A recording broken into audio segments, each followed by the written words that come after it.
Hello and welcome back to Football 301. I am Nate Tice.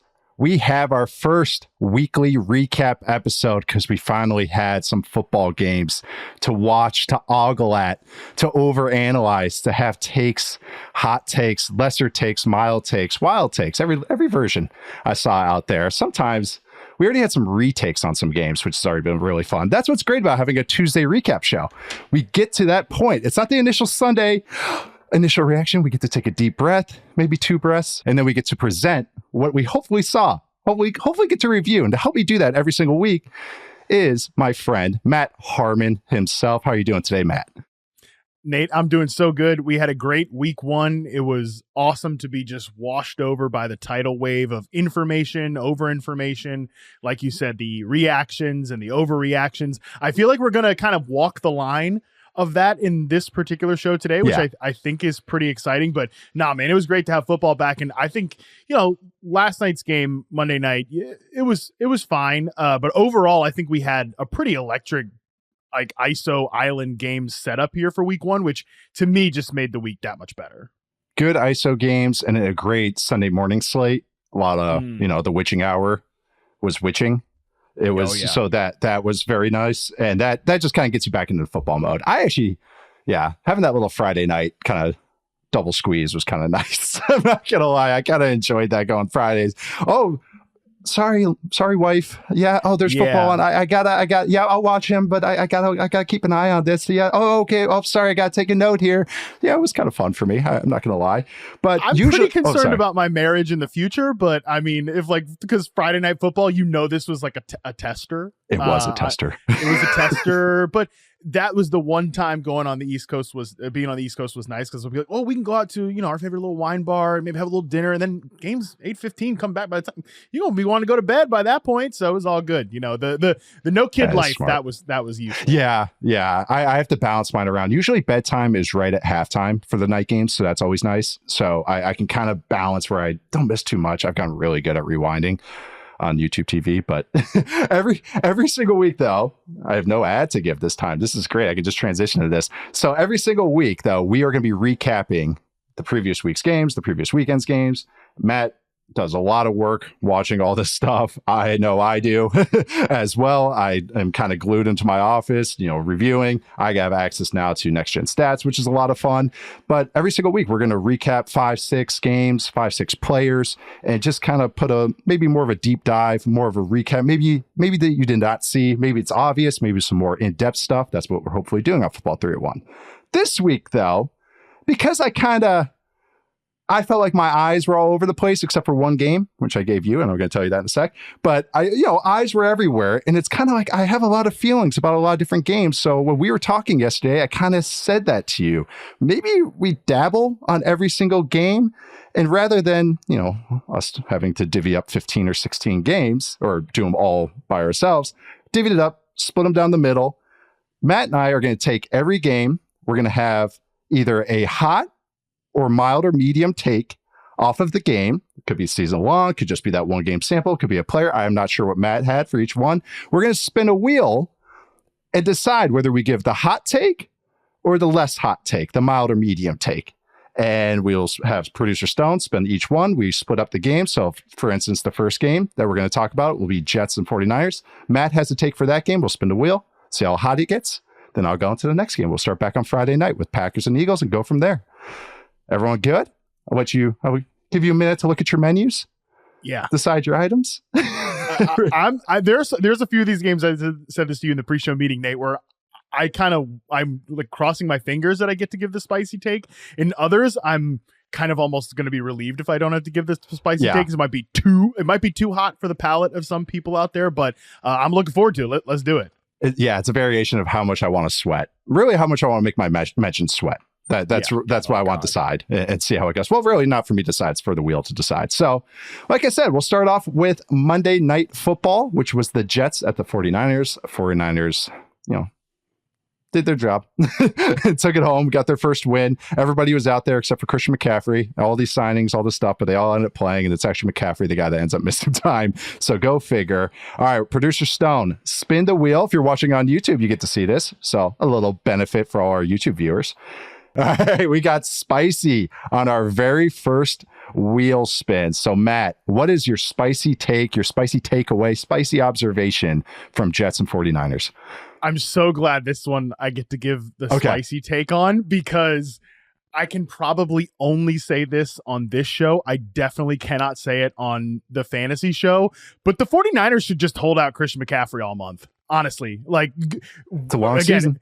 It's a long season. Like I said, I could not say that on the fantasy show because the backlash would be absurd. People are already, myself included, in at least one dynasty league, completely banged over this Christian McCaffrey, late announcement he's out of the game. But man, not only did I think Jordan Mason looked good in this game, and I've always thought Jordan Mason has some pop to him. You see him in preseason, very, very limited moments in the regular season. I was always kind of intrigued of what this offense would look like with him instead of Elijah Mitchell as the running back too. I think Mitchell's a good player, but I just thought that Mason brought some more attitude and some more finishing ability at the end of his runs, which I think you saw last night. But almost secondary to that, Nate, I thought the offensive line was revelatory last night. That was probably the weakest unit on the offense by a long shot. Is once the receivers are all integrated, when Ayuk's got some more practice under his belt, I think things will be fine in the pass catching department, of course. But the way they blocked, working cohesively as a unit. Dominic Pooney, the rookie right guard, was excellent in this game. He was. So if they can set the tone like that every single week from a run game perspective, and even Mason made a couple of plays as a pass catcher. I had a few plays called back too due to holding and some ticky-tack stuff, in my opinion. But I think that he looks so good that I'd feel confident if I'm the 49ers. I'm not risking it with McCaffrey in week 2, maybe not week 3. Let's get through the first month of the season and then bring our best player back. Just give Debo more touches. That's why you have all these guys. You can spread the wealth. It's so cool when you can go a game and the guy that I felt like I spent a whole entire month talking about, Brandon Ayuk, I wrote a whole article about, and it felt like never heard his name last night, and they still felt like they were in control of the game. That's usually when the guy that's just got highly paid, especially the skill position guy, is silent. That's all you hear about the next day. It was like, how did they not get him the ball? 49ers just keeps on churning. I drops love a touchdown too, at least probably 9 times out of 10 makes that play in the end zone. Right. And it's like, well, probably should have been in training camp, but who cares? They still beat the hell out of the Jets. They had all those penalties and they still were moving the ball and they still scored on the drive on the one where they just kept getting the stuff. I feel like this was kind of my takeaway, that the same biggest glaring weakness of this offense, which is Colt McKivitz at right tackle, is still the same big glaring weakness. And that's a good thing. The fact that nothing else, no warts popped up with Christian McCaffrey out against, Jets defense that I did think maybe take a step back, but they still control the game. It's still a talented defense, especially on the back end. So no, I really like that one. I was actually curious if that's your spicy one, which your mild one was. That was my spicy one. My mild one was just gonna be, I thought Aaron Rodgers looked good enough. It's like nothing crazy one way or the other. Certainly looked much better than the other Achilles quarterback. I think we from week 1, I think we probably grouped those guys together a little bit too much. And I know we'll be talking about the Falcons Steelers here pretty soon, but there's a huge difference between you tear it in week 1 versus you tear it in week 8 when it comes to that Achilles, and also a difference between your front foot or your back foot. So that's it. I feel a little foolish grouping those guys just as one sort of unit so much this offseason. But my mild take was just, I thought Rodgers looked good enough to be the quarterback for the Jets and what they need. The things I noticed, and there's much made about Kirk Cousins' thing and all the gun, and we'll talk about that in a sec. The Jets did do some pistol. They were tossing all their outside zone stuff too, because Rodgers can't reach outside. We have 2 2015 Peyton Manning offenses right now, so that's something to keep an eye on. Amazing. He did not have a single sprint the whole night, according to Next Gen Stats. That was the other thing. It's that in the pocket, if he doesn't have to move, he can dice him up still. I still thought he was getting zip on the throws. It's the pocket, which we thought, and you're not going to face, Nick Bosa every single week. All right. Moving on to Friday night, going to circle all the way back. We are not doing Thursday night. Sorry, Thursday night. Phil, it's just so long ago. You guys know. We're spinning the wheel on Packers, Eagles. Technically, it was Packers at Eagles, but in Brazil. All right. We have a mild take on this one. Man, I just starting out with a whimper. Kind of want to give my hot take on this one. I will at the end. But my mild take for Eagles and Packers, it's not that mild. This is the best run game in the NFL. I mean, the Eagles. This is it. This is there's a lot of interesting run games. This is the best run game. It turns out when you put a really talented running back named Saquon Barkley with a good and big offensive line, even one that maybe took a half step back on the interior with a good offensive line coach and a good run scheme, it works. And honestly, they should be running the ball even more. That's really my mild take. This should be a 62-38 run split team. They're not going to ever be that because A.J. Brown will throw his helmet at somebody. But this is an offense that really should be run first, run second. And you would think that a little bit, but I think too many times they do get a little bit where they feel like they have to get to the pass. And I want to see Kellen Moore just kind of repeat those calls, do the Steichen where you just repeat the calls. There's 0 RPOs. Separate this offense completely church and state. It is runs and passes. There is no RPOs. There's no hybrid stuff in it because when I watched this, there was some good stuff with this. Kind of be my quasi hot take with it. I'll just throw it in here. Why I want the emphasis on the run is because I do think there's improvements with some of the passing game stuff in Moore's offense, but I still have issues. They had answered. Hurts performed well against the blitz. If you look at the stats, yes, he did. I think he was 8 of 9 or 7 of 8. Watching it though, a lot of it was kind of quick out routes and stuff in the offense that it wasn't so much Hurts finding an answer. Yes, he did, but it was the kind of answers that have always been there. It was nothing new. So it was good that he found those answers, but it wasn't like this is some revolutionary thing of the new offense. And other things was like designer stuff. The Saquon Barkley touchdown was against the blitz. So that was play action, so it got blocked up. Packers blitz stuff is also 2 thumbs down. Great. Yeah. 2 thumbs down. It's so unoriginal. Yeah, it has me double thinking some Packers takes, but it defensively at least. But I just thought he did a fine job. One was there's some botch stuff. I thought he struggled against zone. There were some big man zone splits against man coverage. He was 6'9", 128 yards, almost near a perfect passer rating. Against zone coverage, he was 14 of 25, 150 yards, threw 2 picks against zone, and he got sacked twice against zone. And he threw a bunch of passes where he escaped the pocket to his right and threw it away.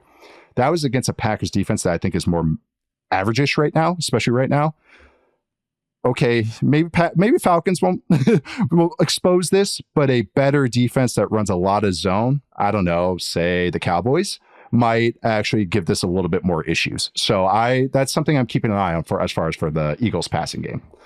Yeah, 2 things here. Number one, I actually, not to do the crossover episode thing right away, but this was going to be what I wanted to talk with you about tomorrow on the Fantasy Film Room was Saquon Barkley and the Eagles run game. So want to kind of expand why this was so successful. But from a pass game standpoint too, you mentioned, A.J. Brown might throw his helmet if they go 60-40 run pass. But man, I thought the splits in terms of where they got the ball in week 1 was exactly what we sort of called back to at one point on this show. Is it just, let's not get the third receiver or the second, get the guys the ball. 26.5% of the targets go to A.J. Brown, 23.5% to Devonta Smith. Exactly right. Perfect. Loved the way Devonta Smith had so many opportunities from the slot, the way they moved A.J. Brown as the farthest outside receiver to get leverage on some short motion stuff. Exactly what you wanted to see from Kellen Moore. I don't think they overdid it with motion. I think they just used it purposefully to gain an advantage for an already great player. And then in terms of air yards,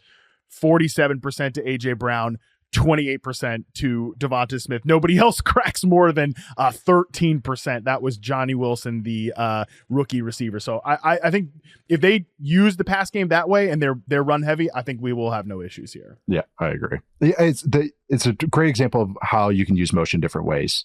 Dolphins are using it because speed kills, and a second late, you're dead. Here, it's more they're gaining leverage for guys, or gaining keep a guy off of the ball, get him outstepped and everything. Kind of just little minor differences, but great call with that. All right, moving on to, you got the pair of Achilles games. We got the Steelers at Falcons. Steelers won this game 18-10 with a whole bunch of field goals. You landed on a mild medium take, Matt. What was your mild medium take for the Steelers Falcons game?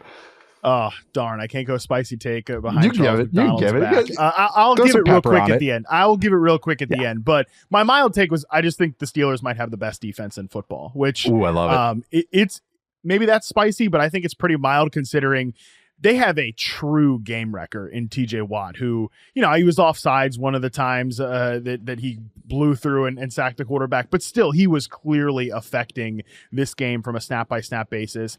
Going back and watching this game on film, especially focusing on Drake London and the receivers, of course I've been, inundated with Drake London questions all week, but I'm sure. From a coverage standpoint, I thought they really gloved things up, made it tough on Kirk Cousins, where once he had to speed up his process, and clearly he was processing a beat too slow, those windows, even if they were open, they were closed real quick. I thought Joey Porter is a guy who had a great rookie season.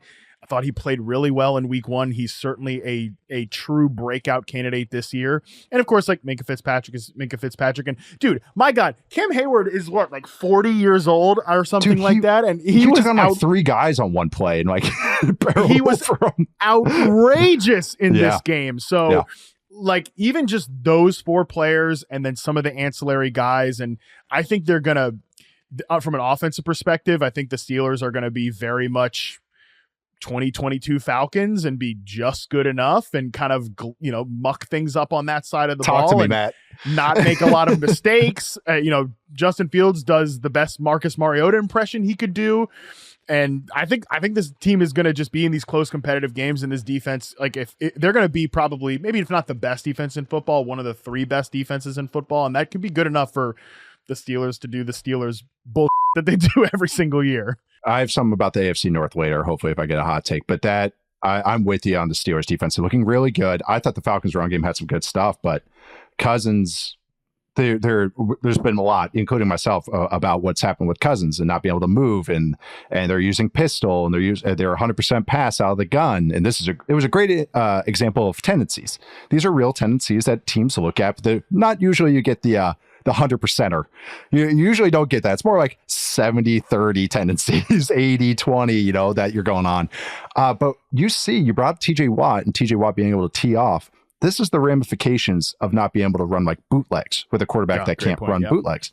He just can run down the line and tackle Bijan from the back because bootlegs holds that guy. So you could see TJ realizing, oh, yeah, you can't move. And then he just second quarter, he's teeing off like it's the freaking fourth quarter. That's such a good point, because this offense can truly be maximized with the guy. Either you're getting under center and you're attacking the middle of the field with deep play action shots. Obviously, none of that. They go under center, 1 snap. No play action in this game. So it looked like a very limited offense. And yeah, you get a great player like TJ Watt absolutely teeing off like it's, like I said, the damn fourth quarter. My spicy take on this was just, Falcons, just play Michael Penix right now. We all see you. Like we all know you want to. And now I'm thinking back to they rested him completely in preseason. Everyone's like, why are they're not going to play this guy for 3 years or 2 years? All the tea leaves were there, man. All the breadcrumbs crumbs were there. I know. It's got me. I'm cheating. I'm sure I'm driving the producers crazy, giving 2 takes out. But I got to cheat on that one. Yeah, we don't have to expand on it too much because there's been so much Falcons coverage. But I did at least start fantasizing what this offense would look like. Even if I have questions about Penix, a guy with just a live arm and can, move a little bit better. Yeah. It's the sad thing is his number one knock is, even though he ran well, is lack of mobility and creation. So it's just like, oh no, at least he actually isn't hobbled. He actually can move a little bit. No, that was a good one. There's a lot to take away from this game. Looks like the Steelers are going with Fields. They already announced it. So, which, the cosmic ballet goes on, because that's exactly kind of how I thought they would end up. Didn't think it would be this quick, but they got there. Moving on to the next game. This is one of my games. And if you want to listen to me in the last month, it makes sense. It's Cardinals at Bills. Bills took this one home 34-28, although the Cardinals covered the spread. I am on a medium mile take for this game. You know what? Okay, this is one that was kind of the take was the same no matter what. It's just how much I want to give it. My take is, this Bills offense is good. If you want me to go hotter here, this is the best, most complete Bills offense that Josh Allen has ever had since he's been in Buffalo. The most complete, best overall, however you want to go on. I'm going to use that as my medium take, my medium mile take on that one. Because if you watch this game, there's a difference between nickel and diming, and the offense feels tight. And there's the difference with that. And when you watch a Bo Nix, You watch Joe Burrow and the Bengals this weekend. You watch a couple other offenses this weekend. Even Jacoby Brissett on the other side of that game. But then you watch Josh Allen, nickel and dime, and it feels different because that is truly a quarterback taking what's given to him. And that is the offense that's built to take what's given to them, because you have big, jumbo size receivers that we talked about. You have, a run first attitude now. We saw that in that game. I also want to remind people the wind in that game was over 25 miles an hour in Buffalo. And the fact Josh Allen was completing anything past any quarterback was completing anything past 10 yards is remarkable in itself. So that's why maybe those offenses, both sides, the passing game felt a little bit more like, okay. It did. And the wind was a big factor in that. The run games looked cool. We'll tell you that on both sides. But that's really why I got excited. We talked about this recently, was that this Bills run game, it's not sexy, but it's going to be hyper efficient. And that's without Josh Allen included. This is just the running back runs. And you got this complete run game. I haven't posted the cut up yet. I want to write about maybe later this week, but this is a run game that's doing everything well. They do zone runs. They do gap runs where you pull somebody. They use Josh Allen in the red zone. They are really just doing the things that need to attack these defenses that are playing soft against them because they're terrified of Josh Allen. They don't want to play man coverage because Josh Allen can scramble. They don't want to play, a loaded box and single up on the outside because he'll just pop it over the top. So they play these soft zones, and this is the Bills just building their personnel and building their offensive system to go, all right, we're going to pound the rock and get big burly guys underneath and just pepper you underneath and get all these 7 to 8 yard gains. And that's what's going to look like. And I was a big fan of it. I know the Cardinals defense is even worse than maybe I was expecting. They didn't really do any creative stuff. They're terrified of Josh Allen. So I'm just, wow. I was very bullish on this offense, and I'm more bullish now because that's exactly what I was envisioning with this Bills team. So I think it's just a very complete, sound offense that has the guy that can reach any ceiling he wants, but right now he doesn't have to. So pretty excited about them. Super excited about this Bills offense after week one. I know we're not going to talk about Thursday night, but I've gotten a lot of people asking me after Thursday night and Rashee Rice just catching slant after slant after slant. It's like, well, why don't defenses take this away? It's like, well, because you have number 15 behind center. And when you have Pat Mahomes back there, even before he had receivers, and now they have some receivers that can affect the game down the field, even back in, 2023 when it's Sky Moore running outside routes for whatever reason and MVS out there, guys you're not really scared of, you still have to respect every blade of grass because he can attack every blade of grass deep, outside the numbers, along the boundary. He is willing to throw it there and is the best quarterback in the league of doing it. So you can't just you can't just close the middle of the field. You can't play middle of the field close coverage against Pat Mahomes because you are going to surrender some serious big plays. That was the whole revolution, was it like 22 when teams start playing too high against them, the whole thing. This is one of, I think, their counterpunches to it is Rashee Rice, and the Bills are similar that way. You can't just play single high coverage against Josh Allen consistently. Nope. Because you're going to have these guys he's going to make you pay. So you're going to have that middle of the field open. Khalil Shakir, 11 yards after catch per reception in this game. And then now, I was impressed with Keon Coleman, who I had my questions about, right? But the one thing we know he can do is just go get it downfield and win jump balls. And we saw it already in week one. So now you have the guy you can't just glove up the middle of the field. And you now have somebody that he can trust at least early on. One game sample of Keon Coleman just going and getting it downfield too. Yeah, it made sense in my brain as we talked about it, but really in week one I was like, oh yeah, this is exactly what I was picturing. Even Matt Collins getting a touchdown, even though I was like, oh shoot, you got more targets in one game than I thought you were going to get this entire year. Oh, thank God, my guy Matt Collins was the stupidest prediction I've ever made. He's going to play more than people think in week one, and thank God he found his way to the end zone. Offense. There's something to be said. I maybe with the Bears defense like this where everybody's a B- or B on the offense. That's a good thing when there's nothing that anyone can focus on because you have an A+ quarterback that's just going to help out and nullify any weaknesses that you have. So yeah, or negate, I should say. All right, well, next game up. This was a wonky game. This was Titans at Bears. Titans lost 17-24. Will Levis giveth, Will Levis taketh away. We landed on mild to medium for this one, Matt. What is your mild medium take for Titans Bears? Yeah, with the caveat here that this might have been the worst combined quarterback game of the week, which, there were some rough quarterback performances in week 1, but I think this probably, just from an end result standpoint, has to look the worst. Giants Vikings was everyone's betting favorite. Sorry, guys. Don't worry, we'll get you. We've got that next on the docket. We'll get to your boy Sam Darnold. But my mild take here is that I think the Titans defense was the best unit in this game overall, and might be the best unit over the course of the season. Which, when you just consider what was discussed in the offseason, obviously a ton of attention paid to the Bears offense, those skill position guys with Caleb Williams, even on the Titans. Will Levis with Calvin Ridley and DeAndre Hopkins and Tony, what are they doing there with Tony Pollard and Tajay Spears? And, the Bears defense was great to end last year. It felt like, in terms of the 4 units here, the Titans defense really didn't get a lot of discussion, but I was super impressed with, I thought they dominated the line of scrimmage at times in this game, especially on the interior. And they have good players there. Jeffrey Simmons, Sweat, who was an aggressive draft pick by them, but he was great in this game. Yep. Again, consistently disruptive. And I thought from a coverage standpoint, they made things tough on Caleb Williams. Caleb Williams made things tough on himself, maybe forcing into some tighter windows, but I just, again, came away pretty impressed with that side of the ball. I know the Titans never get enough love, but it definitely felt like if Will Levis hadn't given that game away, they certainly could have won this one. It was just, that's the thing with Levis, is he does some nice things, and then it's just, he does the stupidest plays possible. Stuff. It's not even just bad. It's the Ritter. It's not just a bad play. It's the stupidest play you could possibly do. Yeah. And that's a backbreaker. It is. I'm picturing the picture of him after he threw the pick, or the surrender cobra. It's like an all-time picture.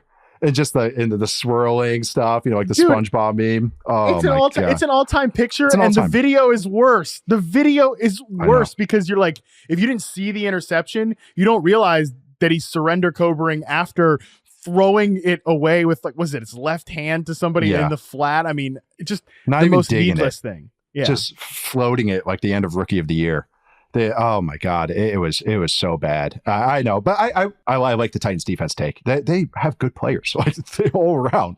They just have good vets at all 3 levels. So I really like that. The Bears offense, the interior O-line woes is still scary to me. Jenkins against Simmons shows kind of like Jenkins's level, even if I like him. And the Bears it feels like for 12 years now, have center issues again. That the center, Coleman Shelton, who I used to like with the Rams, it was just getting beat over and over. And I know it's a tough D-tackle pairing, but if you can't have a center lose like that, because that just corrupts the whole offense. So that was really scary for me to watch, because I was like, oh, wow, that was more glaring than I thought it was going to be right away, even if I like a lot of parts of the team. So yeah, week 3, 4, 5, they get the Bears get the Colts, the Rams, and the Panthers. I think they will function much better offensively in those 3 games than they did in week 1 against an underrated interior group. Yeah, Caleb Williams looked like a rookie quarterback, but a couple times he bailed when he shouldn't have. But that's how it goes, man. When those bullets start flying, it's just kind of it's fast in the regular season.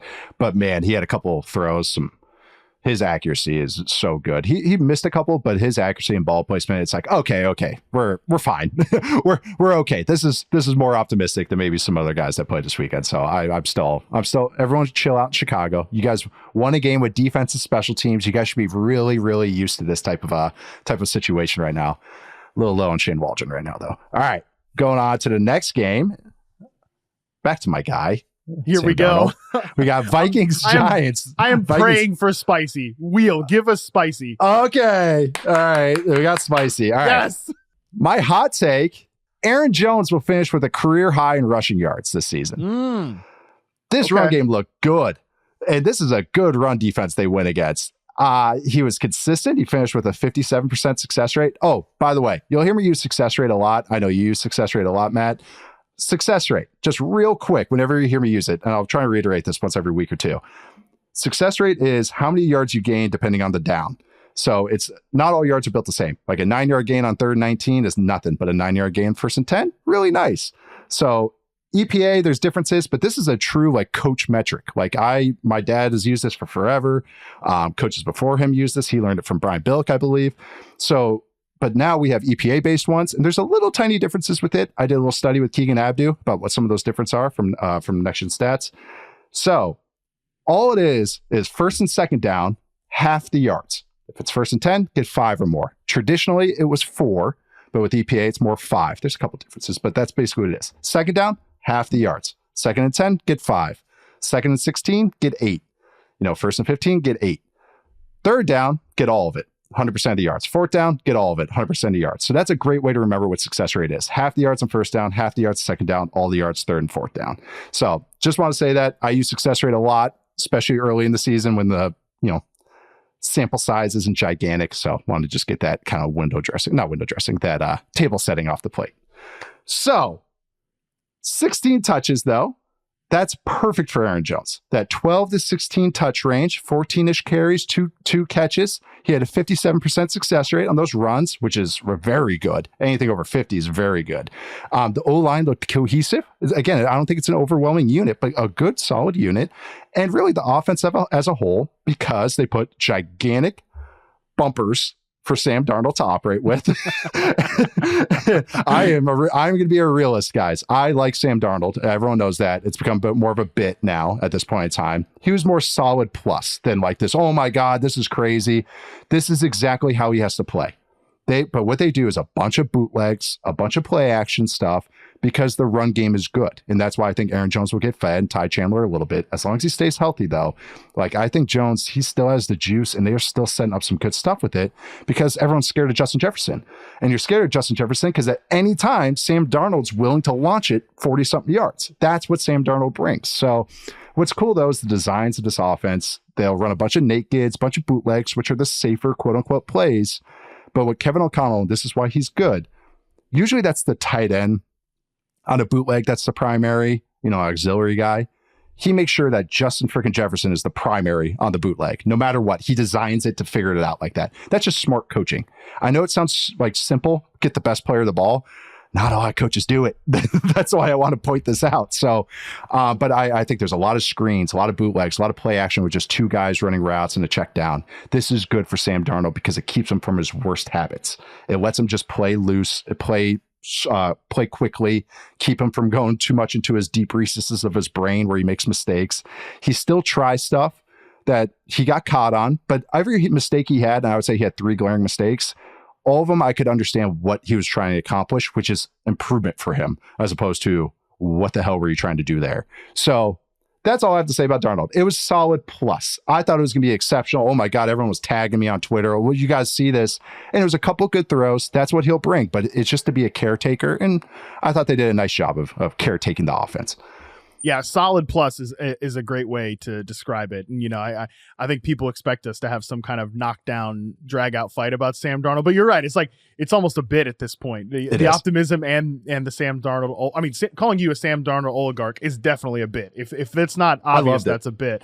But I love your point about Aaron Jones in the run game here. It reminds me a lot of Josh Jacobs and Devontae Adams with the 22 Raiders, where he just Josh Jacobs run into light box after light box after light box. 0% of his carries went into stacked boxes according to Next Gen Stats in this game. 5.8 yards after contact per attempt, so he definitely still has the juice, and it's just all about, you got a guy with juice, which they absolutely have not had in Minnesota for a minute here, and you've got a receiver on the other side of the field that just is going to dictate coverages, and you will always err on the side of taking away, which you can't, but trying to take away and trying to defend Justin Jefferson than you will this run game. So yeah, my only pushback to this is just talk to me in November. Is Aaron Jones still healthy? Right? Like, obviously if he stays healthy, I'm with 12 games.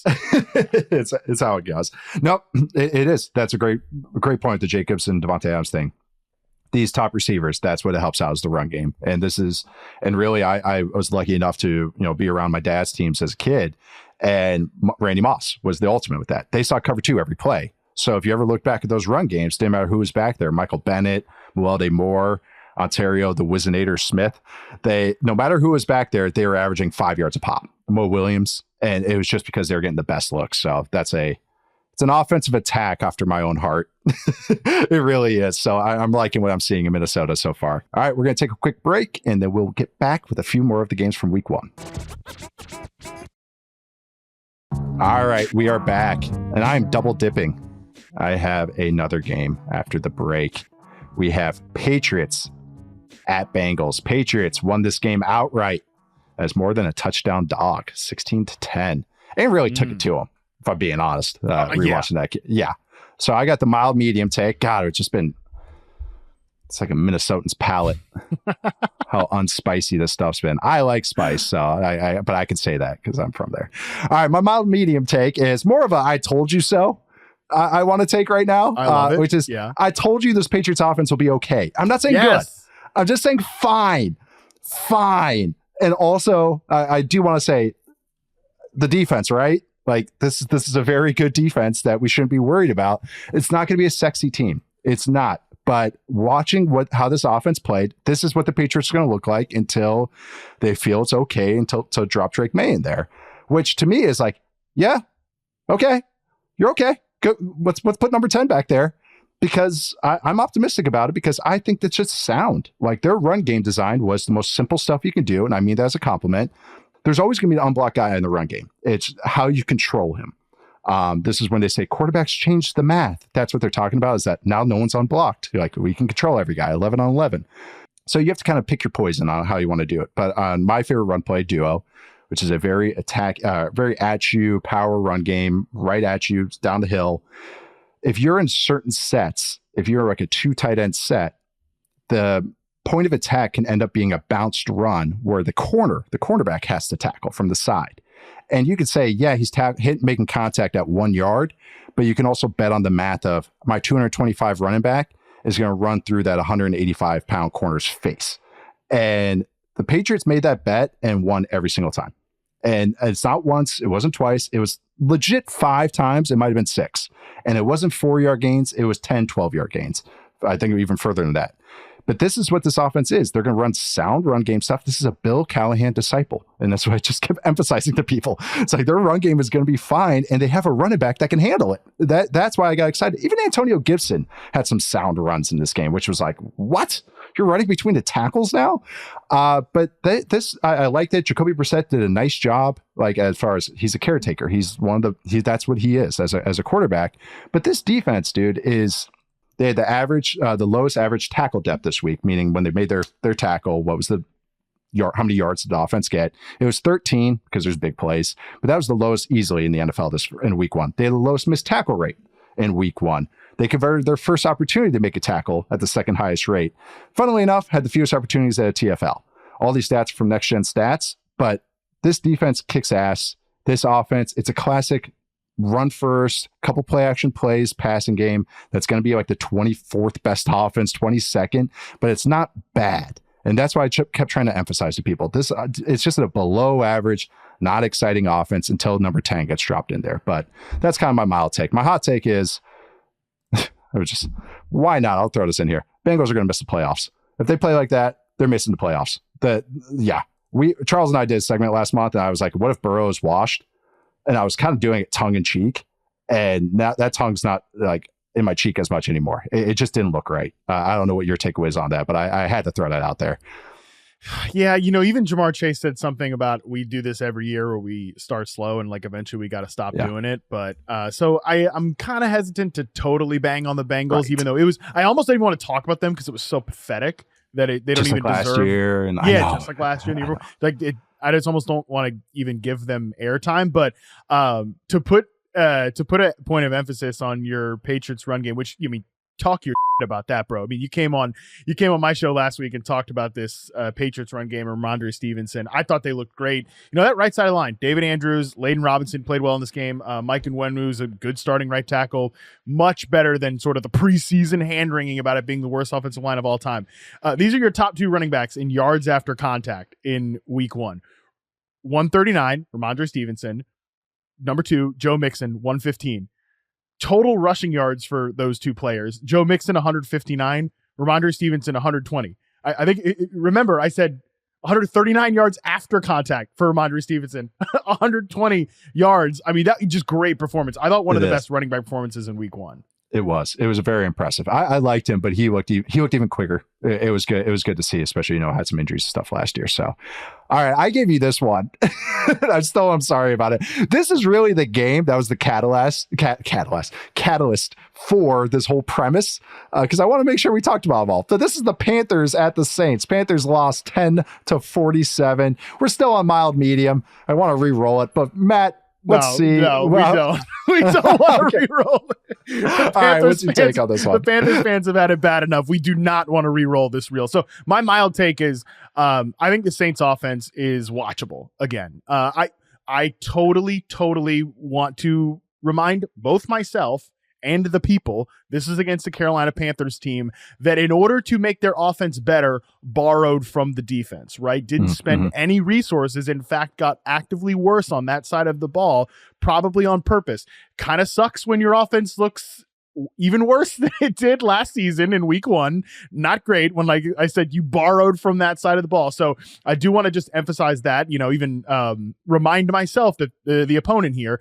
However, the Saints were number 1 in pre-snap motion rate in week 1. 88% of their dropbacks they had pre-snap motion on. Derek Carr had a 40% play action rate behind only Justin Fields and Anthony Richardson. He was dead last among quarterbacks, according to Pro Football Focus, 14.3%, like guys that started at least 50% of their, or 50% of the team. And he's good at it. That's the thing. Yeah. He's always been good at it. Yeah. And he was dead last in 2023. Yeah. So they went from the basement of the league in pre-snap motion and play action to first and third. And I wrote about this in the offseason where I said, I do not think we are giving enough credit to the fact that New Orleans has not had new offensive ideas in almost 20 years. Yeah. Pete Carmichael was part of the original 2006 Saints staff. There were other members on that coaching staff that were part of that original 2006 Saints coaching staff. Clint Kubiak might not be the next Sean McVay or Kyle Shanahan or anything like that. But geez, man, like we just saw what a little bit of modernization can do for this unit.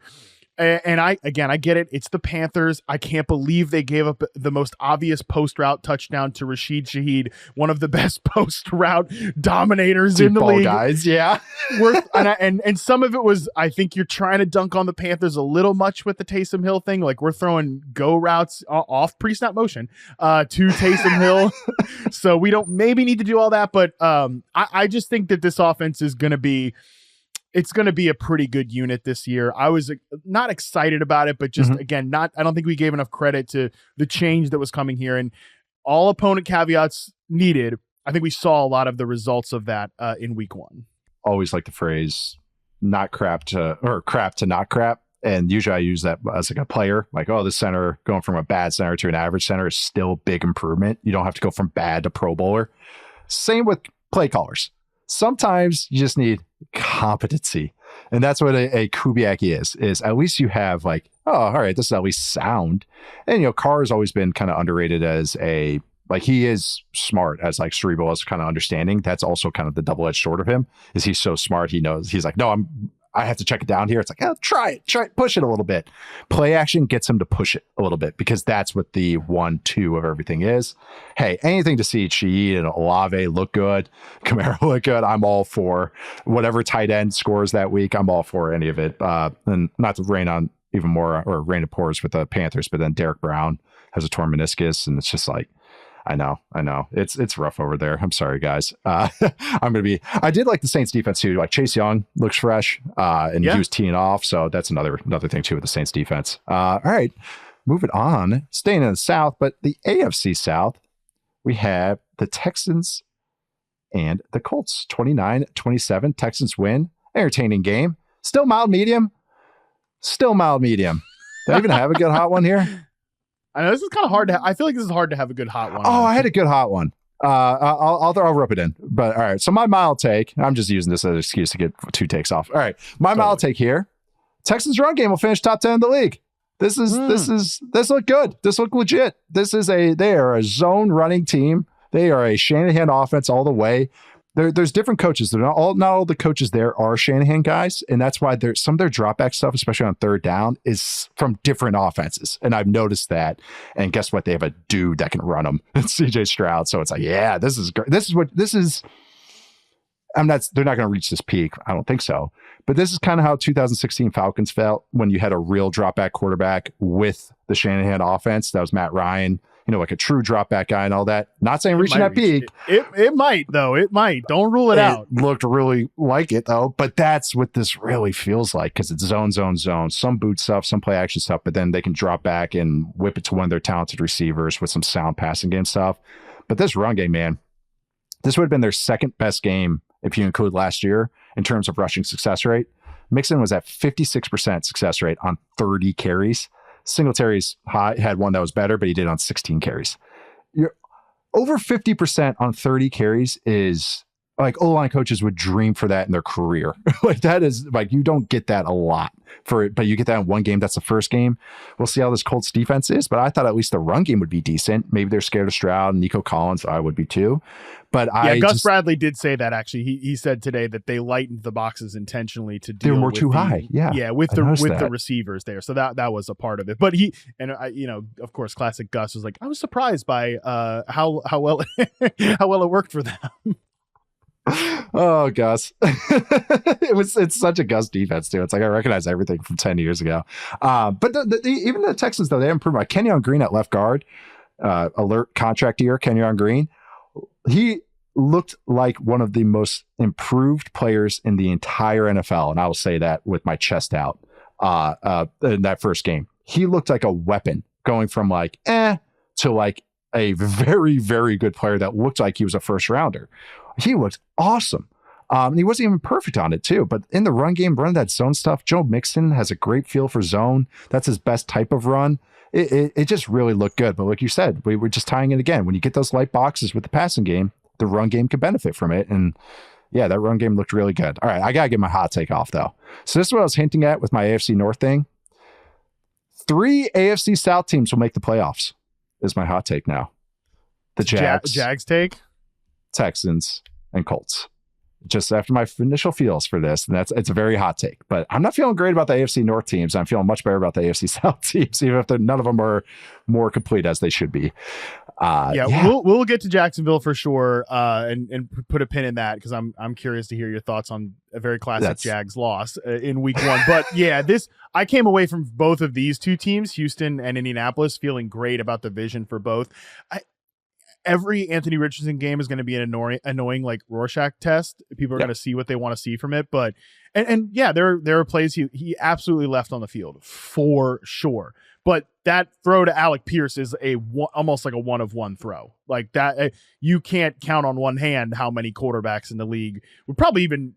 I mean, in like Gardner Minshew's greatest acid trip or fever dream, he wouldn't even imagine like, what if I made that throw down? No, he wouldn't even try. No, yeah, you don't even think of that. No, us mortals do not fathom that throw. Exactly. And this Texans offense, I wouldn't put the limit on it. I really think after seeing in week 1, just the receiver usage especially is exactly what I pictured it to be. So what it opens up for the run game and just having an adult in the room type of running back in Joe Mixon and just being following the blocks, reading it out.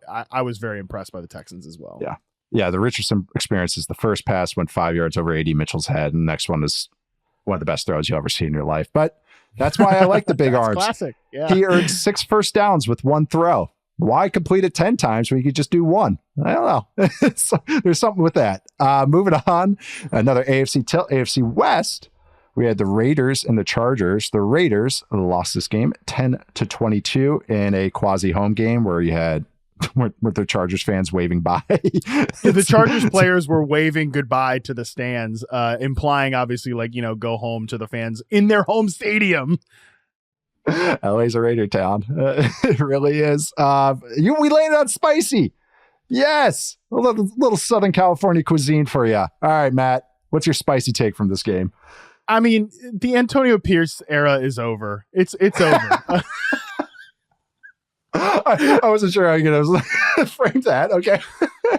Okay. I mean, dude, this is just the 4th and 1 decision. It's the that's fourth and one decision. That's a canary in the coal mine for a lot. I agree. But yeah, keep going. Dude, come on. The whole thing with Pierce, who I I'm rooting for him, man. He seems like he has the locker room. The players love him. He probably has that job because Max Crosby was, probably threatened ownership. You know what I'm saying? Like, so clearly the players love him.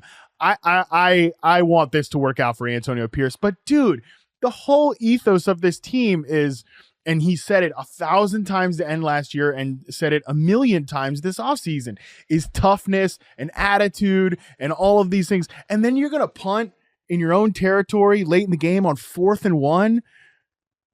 What are we talking about? Like, to me, and it's so such a harsh juxtaposition to the Chargers on the other side, who you can already feel from that team, like, oh, we believe we are tougher. Like, we believe we have whatever Jim Harbaugh is preaching, they're already buying. They already embody like that attitude from the head coach and the physicality. And, J.K. Dobbins ripping off these explosive runs in the year 2024, 12 months after an Achilles, and they're dominating. I mean, it was not perfect. It was not dominating at the line of scrimmage. Pass protection, I thought, was a big improvement on the tackle play. The run blocking, I thought, was better. Some classic Greg Roman stuff on that offense, pre-snap penalties and the whole deal. I get it. But again, you could see a clear attitude adjustment from the Chargers. Is such a stark juxtaposition then to see Antonio Pierce, like, we're just going to punt on a 4th and 1 inside our own territory. Like, or inside opposing territory late in the game. What are we doing here? That one was just, like you said, it just takes away from, like, Dan Campbell from day one has been like, right, we're going to be tough. Even when they're winning 1, 2, 3 games, he's still going for a 4th down, still doing all the trick plays, because you don't just turn that on. You can't just go, we're tough now. You can't just switch that on. You have to start day one. That's just team building or anything, like, really organizational skills, so that there's been a lot of warning signs, even stuff like the 30+ member staff is always just like, why, like, who, stuff like they practice late in the day. And I know that sounds silly, but it's like, they're the little organizational things that have been some warning signs for me, on top of Gardner Minshew's the quarterback that they decided to go into the season with. And that's the thing too, Nate, is they have Gardner Minshew at quarterback. You're going to have to win on the margins. And you're not going to win. Right. You're not going to win on the margins if you're going to punt in that situation against a division rival. Like, how many games? That's the thing. You have to be realistic about it. Like, how many games? I know they shouldn't know because they're in Vegas. But how many games do you think they are favored in? But they should know that. Like, be like, hey, man, like, we're going to be the underdogs because we have Gardner Minshew at quarterback. Like, we got to do some stuff. Like, we got to be tricky. We got to be like, that's like you said. That's how you create those little 1 percentage points going for on 4th down, 2-point conversions. just little things like all those type of stuff. So, the Raiders just make me sad. The next up. Oh, speaking of teams that make me sad, we got the Jaguars at the Dolphins. Jaguars lost this game 17-20. At one point, they had a 90th win projection, 90% win projection. Yep. And then proceeded to lose it. I got a spicy take. That's perfect because I only had a spicy take for this one. And that is my spicy take on this. The Jaguars, it was kind of one, it's kind of sounded like one that you had earlier. The Jaguars defense is the best unit of the 4 units that played out there. Sorry, special teams. The Jaguars defense, though, was the most impressive unit. It was the most complete unit. It was the best unit in my eyes. Just reviewed this game this morning. Yeah, Ryan Nielsen, that dude can game plan, and that guy finds answers. The personnel for the Jaguars, Ryan Nielsen's defense coordinator for the Jags, how he used the personnel. I was optimistic about the Darnell Savage signing. He looked great. It's great when you see a player with confidence now get to play fast. They're using a lot of man coverage, which I saw, some fancy people getting on them about it, and they did it but it was great. They had all these varieties of man coverage. They're doing robber, they're pressing guys, they're rotating guys. There's a 3rd down example I tweeted out where it's man coverage, man coverage, man coverage. It looks like man. Me right now, like, I could just go, oh, that's man coverage. They had Foy Aluakon at the line of scrimmage, the linebacker. And so when the Dolphins, of course, ran their running back motion, because they put someone in motion every play, what the Jaguars did is they sprinted a safety down to cover the motion, and Aluakon now becomes the whole robber player. So that in man coverage, if you're not blitzing somebody, you have an extra player, and he's going to be in the middle, reading quarterback's eyes. Everyone has different rules. So what they did is, based on the motion, they switched responsibilities, and Foy jumps, gets a tip ball, and they get off the field on 3rd down. They held Tua to his third lowest dropback success rate since Mike McDonald's got there in 2022. Even though he went 23 for 37, 338 yards, 1 touchdown, you look at that, you're like, oh, big day, 300 yards, saw the big play to Tyreek. It was really just 2 big plays that did a lot in this offense because they were clamped down on it. And I was really impressed. Trayvon Walker had a good game against the run, had a great sack later in the game. Different guys were really showing up. Their safeties played well. Cisco got beat a couple times, but if you're a step late against 4-2-5 Tyreek Hill, like that's what happens. But man, I was optimistic about this defense, but even some of the stuff they did was very, very impressive. And I would say they're the most impressive unit, and I think will be the best unit of these 4 going on. Yeah, on the man coverage stuff, fantasy points data has a bunch of tracking. They had them at 73.2% man coverage in week 1. The next highest team was the Broncos at 46.4%. Oh, so funny. Crazy high. Yeah. And yeah, I mean, I don't know how you can really criticize this defense after this performance. Even take out football 301 and all the advanced stuff. The Dolphins scored 20 points. Right. Good. Yeah. At home in September. When they've scored 70 plus there before. I don't know if you guys remember that. So I agree with you. I came away from this very impressed. I haven't broken down like this game too much, but just watching it on Sunday, I was impressed with the performance of the Jaguars defense. I mean, honestly, like, yeah, you're gonna give up 2-3 big plays to the Dolphins offense. It's just gonna happen. But again, to hold them to 20 points, you had an opportunity to win this game, which I think makes it all the more frustrating for Jaguars fans that, I did find it funny actually after the, I remember this popping up on Red Zone, but after the Tyreek Hill, I think the 80-yard touchdown or whatever, they immediately just show Travis Etienne on the sideline because it was his fumble, I think, that opened up this whole thing. It was. So yeah, super frustrating, classic Jags loss. But yeah, I agree with you. It won't get discussed enough because they lost the game that the Jaguars defense looked like a great unit in week 1. They're good. And I felt better about the offense until they clamped down on themselves. Yeah. Like Trevor, my Trevor stat was he pushed the ball in the first half and it looked good. Like they weren't playing scared. He had 7 throws that were 10 or more air yards for 102 yards, 5 completions, 1 touchdown, 1 drop. Second half, he only had 1 pass that traveled 10 or more air yards. They went for 22 yards, but they just got tight. And just kind of how this always feels with this team. Even when they play well, it just leaves you wanting more. All right, we're going to take a quick break, and then we'll wrap it up with the last couple games. All right, we are back. To round it up, we got 2 games each left, so 4 games. I lied when I said couple. It's couple times 2.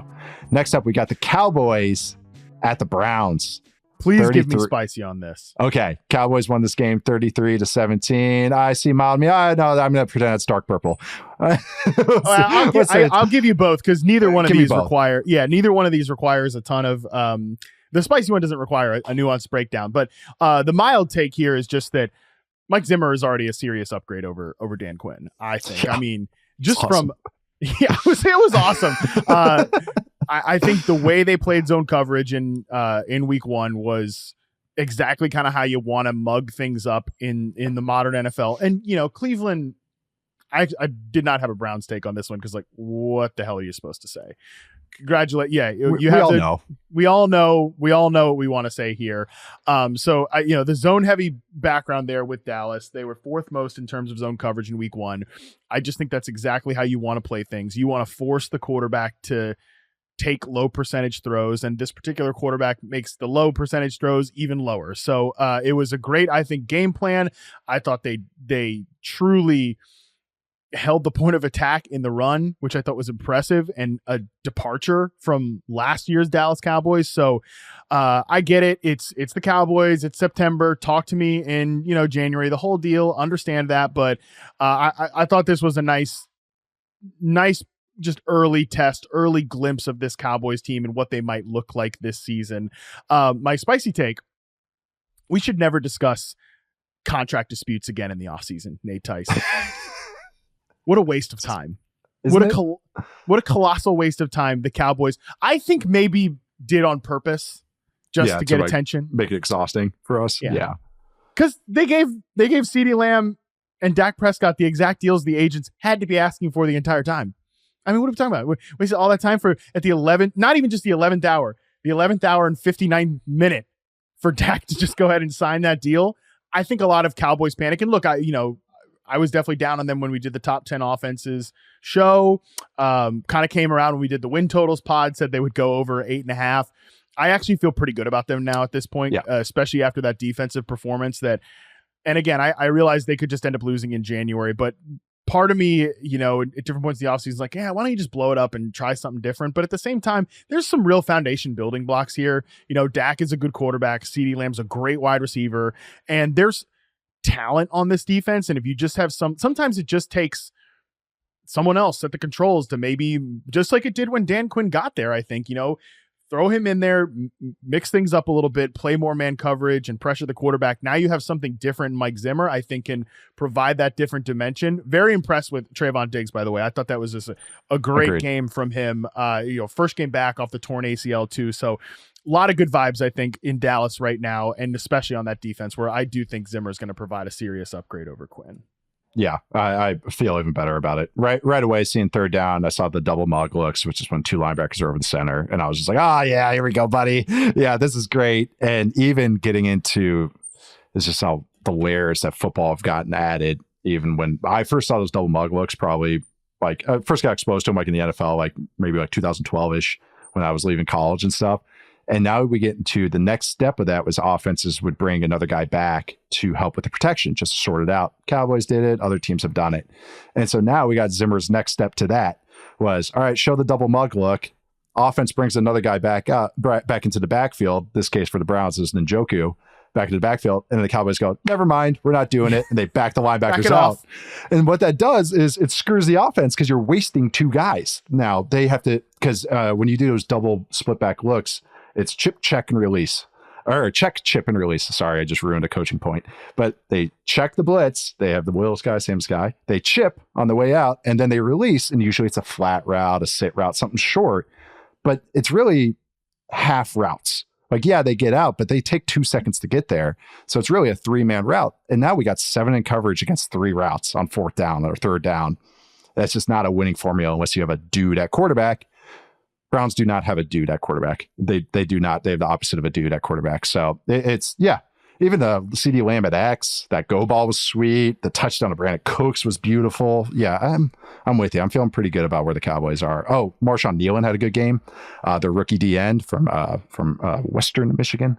Always mix them up. But yeah, that was they look pretty good. I mean, just serious linebacker play, brother. That's not been Overshawn. Overshawn. That's not been a thing in Dallas the last couple of seasons. And yeah, I know the McCarthy stuff always gets people fired up, but you look at last season. You look at last season as a whole, and you're like, you want to build on that, not tear it down. So, correct. I wouldn't say I've gone full 180 on Dallas, but definitely come out of now that everything's just settled there. Now I feel like we can talk about this team like serious adults, even if sometimes they're not run like serious adults.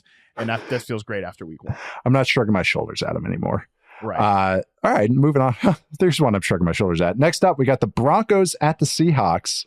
In the Russell Wilson Bowl, we have, or whatever the bowl was, the Percy Harvin Bowl, too. The Broncos lost this game 20-26. Oh, I got a spicy take, which is good because mine's one sentence here. I don't think Bo Nix is it. That's my spicy take. And I know it's one game in, but this is exactly what I was worried about, guys. And this is what I've been saying for the last month. And there's a workable foundation for this offense. I think the run game will get there. And I'm not saying, oh yeah, this quarterback will never be able to make it. This is just the exact performance in the first game where I thought it'd be a little easier as they game plan some stuff. They've known he's the starter for a few weeks now, and they went as simple as the offense can get. And on top of it, anytime he had to push the ball past, I wouldn't even say 10 yards. I'd say 5 yards. It was this might get picked. There's difference, and this is process and results. Sometimes a guy throws a pick, or a guy can finish a game with 3 picks, and you come away and you're like, actually, it wasn't that bad. He was trying to squeeze that one in there. He got unlucky on that one. Sometimes a guy throws no picks, and you're like, God dang, he should have been picked off 5 times, 7 times, because the read was bad. He wasn't just trying to throw it into a tight window. He was straight up throwing into the wrong window. There's a difference between tight windows and wrong windows. Bo Nix was doing the wrong window, and he was doing it late. The first pick, the second pick was the worst example of it. And again, it's a rookie quarterback and everything. And this is where my concerns are. His whole shtick, the argument for Bo Nix was that he was a ready-made quarterback. He's the second oldest quarterback drafted in the last 15 years after Brandon Whedon, like in first round, I should say. This is what you're supposed to come in there and run day 1, day 2 install stuff and be okay at it and let the run game work and everything's okay. Like we have the 16th best offense because everything's okay. I never thought he could do that because I don't think he can push the ball. And I think he's a little too chaotic. I will say only 2 quarterbacks broke 20 miles an hour this weekend, and that was Jaden Daniels and Bo Nix. He is a good athlete. He can run. I will give him that. But passing game wise, I think they're just sledding uphill, and I don't want to be outright negative after one game. I do think there is a line to he can start and be a viable starter. This is scarier and maybe a little more of an uphill sledding than even I thought. So that's my hot take. It's pretty hot, but yeah, that's pretty hot. I know, but that's concerning. You called it that's his shtick. You said you didn't want to be too harsh, but you said his shtick. Like it was him that did it too. I know. It's not even his fault. I know. It's not his fault. But this is why I liked him on day 2, because this is, I don't know. And I think we're in a new world now. And I've talked this with friends. It's just, I think we're in a new world with what quarterbacks taken in the first round. And I can still grade guys differently, but guys get taken in the first round. But the thing is, I know they have to play earlier, but his whole thing was that he was supposed to be ready to play early. So it's, I was not optimistic after viewing that game and reviewing it afterwards either. Someone sent me there. Or no, I shouldn't say someone. The producer Colin from the Fantasy Podcast. I know him. Sent me the tweet about how Bo Nix reached the second fastest top speed of anyone on any rushing play. Followed, behind only Tank Dell, pretty fast player. And we were joking that tired. Sean Payton just got his new Drew Brees in Bo Nix. Wired. Sean Payton just got his new Taysom Hill in Bo Nix. So. Man, there's a way that it can work. It's just that I thought the initial returns would be a little more. I thought the floor would be a little higher, and I think the floor is a little lower than I was expecting. So yeah, I know it's 1 week. I know all this. Just let him get to the bye, but that is pretty concerning. All right, next game up, featuring another rookie quarterback. This is the Commanders at the Bucks. Bucks won this game 37-20. We are spinning the wheel. This is a Matt game. I'm nervous if I get spicy. Willed into existence. Let's hear it. Dan Quinn is going to be one and done. Is my spicy take on this one. I think that they will probably have the worst defense in the league. I think so too. We discussed this, I think, on this show when we were talking about the win totals, where you just start looking at the defensive depth chart before the season. And we're doing this one again. We're doing Cleveland Farrell is one of our biggest edge rushers here. We got Bobby Wagner playing, and then you see it in action, and it's actually worse than you could think. My mild take on this was the Bucs offense is better this year than last year, and part of my big caveat, if I was going to make that take, was let's remember again to adjust for opponent competition here. So my 2 takes might be kind of in they're contradicting each other in some way, or there's in conflict here. But to stick on the Washington one too. The defense definitely could be the worst in the league, which is rough because Dan Quinn is a defensive coach. Secondly, though, offense was just as unimaginative as you could possibly imagine. And what's so frustrating about this, Nate, is that in a league where we've got people, offensive coordinators, play callers, doing so much with motion at the snap and pre-snap motion to get our best players free. What did we just talk about with the Eagles all the way at the top? Right. They're doing this stuff for A.J. Brown. A.J. Brown doesn't need you to do any of that, okay? A.J. Brown could line up at X receiver and kick everybody's ass out there on a snap-by-snap basis. But you know what makes everyone's life easier is if you do some of this motion stuff with him.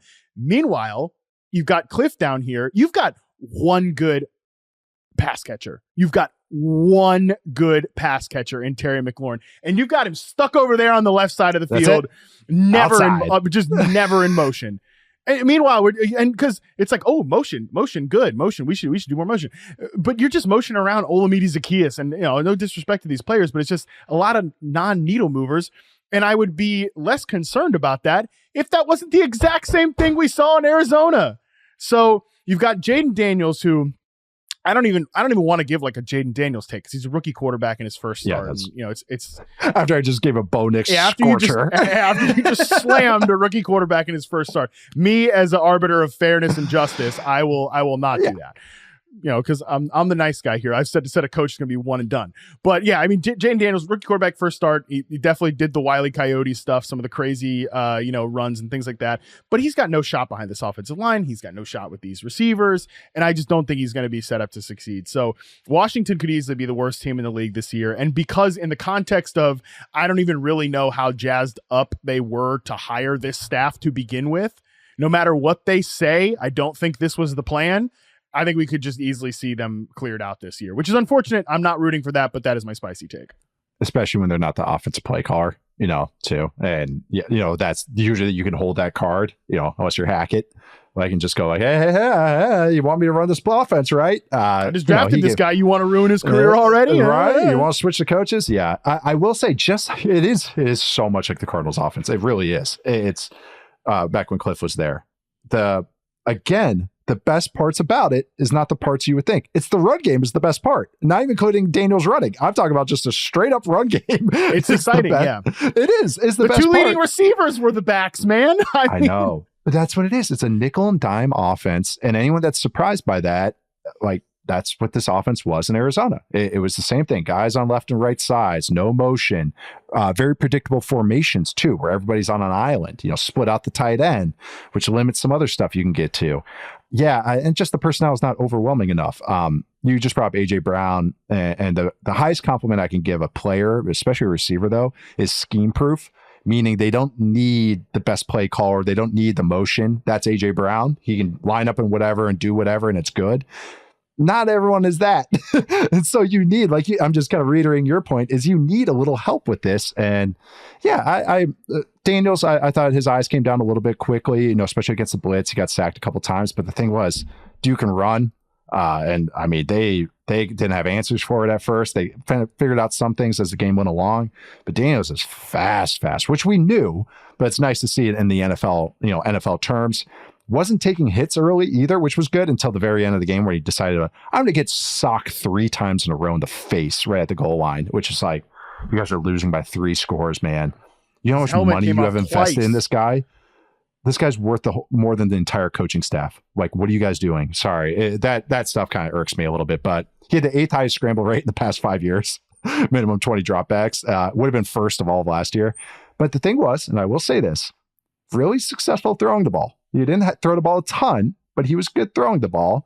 My negative stat, again, on the flip side of those scrambles, and this was my issue with him in college, didn't throw once on the move. Every time he moved, he scrambled. Yeah. Kirk Cousins had more throws on the move than Jane Daniels did in week 1. What? Kirk Cousins had 1. Jane Daniels had 0. The touchdown to Kyle Pitts where he broke her out. I looked at next gen stats. Yeah. So Kirk Cousins had 1. Jane Daniels had 0 throws on the move. Something he has to get better at because he can't just scramble all day. It's just hard. But yeah, the defense is very concerning. Last game here, Sunday Night Football. The Stafford Goffle. A palate cleanser, honestly. Yes. Rams-Lions. Lions won this game 26-20. Entertaining game. Ooh, spicy take. My spicy take for this game. This is one of my games. The Lions defense will rank higher. I don't know what we're going with, but they'll rank higher than the Lions offense this year.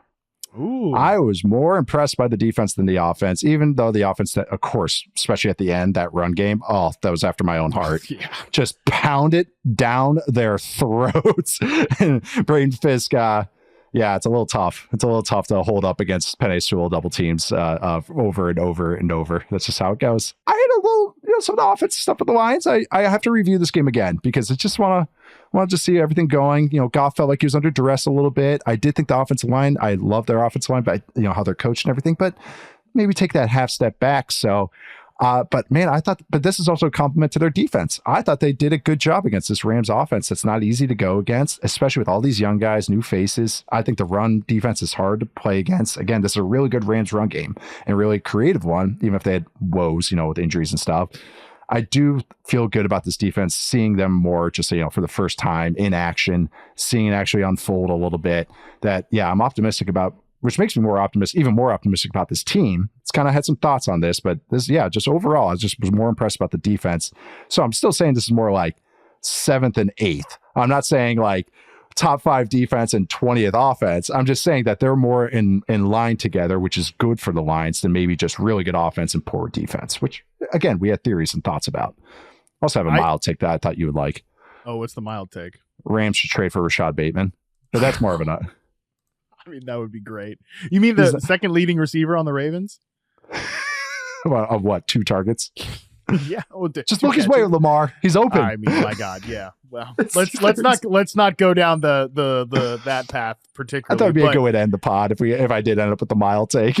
I like that. Yeah, that would be awesome. Although my worry about the Rams is that this feels very 2022 Rams, where we're back to Fantasy Bros are at the full 3.9 on Cooper Kupp, 20 targets. It's like, yeah, then they scored fewer points than Kupp had targets. Not 21 targets, 20 points. Not That's what you want. That's not what you want. And the offensive line is injured, so that's part of the Lions' defensive take here. Is let's see them, against some starting tackles. But yeah, my Aiden Hutchinson Defensive Player of the Year prediction is live, baby. Let's go. My just last question to you on this is this.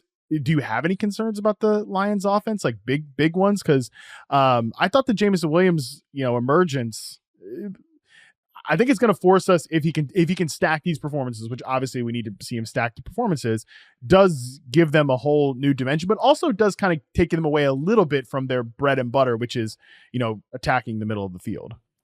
I feel like their strength has gotten weakened and one of their weaknesses has gotten better, which was they have more passing game options. I thought Jameson Williams, that's exactly how I pictured him. Like even his first catch was like a real dig route or inbreaker. If I might be mixing it up, but then he had some the kind of in-breaking route. Yeah, but it was a real route. It wasn't just, and then we see him on the touchdown, which was how you probably picture Jameson Williams getting used, which is literally this is the play call. 989, 9 is a go route. Just run past everybody and the quarterback get protected and throw it as far as he can. Like that is. He ran past Tre'Davious White. I mean, that was when I'm charting, if guys got open or not. Yeah, that's a yes. Just for the methodology, for the methodology bros. That's a success. Yes. Explosive. Yes. Yeah, that's easy. So I feel like his improvement is real. Like that was not a flash in the pan. I feel you saw growth last year. I'm more really the take should be the offensive line has made me it's just hard because I don't want this to come out that I'm like, this is a glaring concern. It's just that I thought this offensive line is the best offensive line in the league, kind of hands down, or at least pretty easy. And now I'm more like, oh, it might be more just good as opposed to fantastic. And really just the slight drop-offs that they have. And so it's like if Ragnow gets hurt, that gets me really scared about that interior. So, and this offense is built on running the ball. And Goff doesn't do well with pressure. So I'm just pulling at that thread a little bit. But overall, I'm optimistic about the Lions because how that defense did play overall. So, did we get it in? Oh no, I owe Brett a video game or a drink, whatever I owe him. But yes, whatever. The people will like it, and we are a podcast. Nailed it. We are a podcast for the people. Sorry, Ravens, Chiefs. We didn't talk about your teams. I'm sorry. We talked a little bit Rashee Rice and this again the second leading receiver from the Baltimore Ravens. We talked about both of those players. We did. No, it's a great call. Oh, Rashee Rice looks so good. That's what I pictured. It's awesome. But we're closing it out today. Be back on Thursday with Football 301. Chuck is joining me we're going to preview the week 2 games. This is our schedule now. Next week, we'll be back. Matt and I will be doing more recap, just week 2. Hopefully not all 16 or 15 games, maybe a little bit more 5, 6, get a little deeper on them. So that'll be a lot of fun. I'm Nate Tice. You can find me at Nate_Tice. Where can they find you, Mr. Matt Harmon? Yeah, Matt Harmon _BYB. And looking forward to having you on the fantasy show tomorrow for the fantasy film room, where I definitely want to break down this Eagles run game in depth. So that we'll do some depth on that tomorrow. Yeah, make sure you check it out. Yeah, that'll be great. And I'm going to try and get some visual elements on this show once we get a little more deep dives, and I can kind of once trends start. I have some theories, but we'll see once some more data points get in here. But to hear us in a few weeks or next week or later this Thursday, subscribe to us, follow us, rate us, pretty please. Also, watch us on YouTube, the Yahoo Sports YouTube channel. Also follow Yahoo Sports on Snapchat too, if you're into that. Also send in mailbag questions once we get to those. Football 301 mailbag at yahoosports.com. We're going to start Get into a few of those as the weeks go on. Again, thanks to Brett Stonati behind the scenes. Thank you to you, Matt. Thank you to everyone for listening. See you all on Thursday.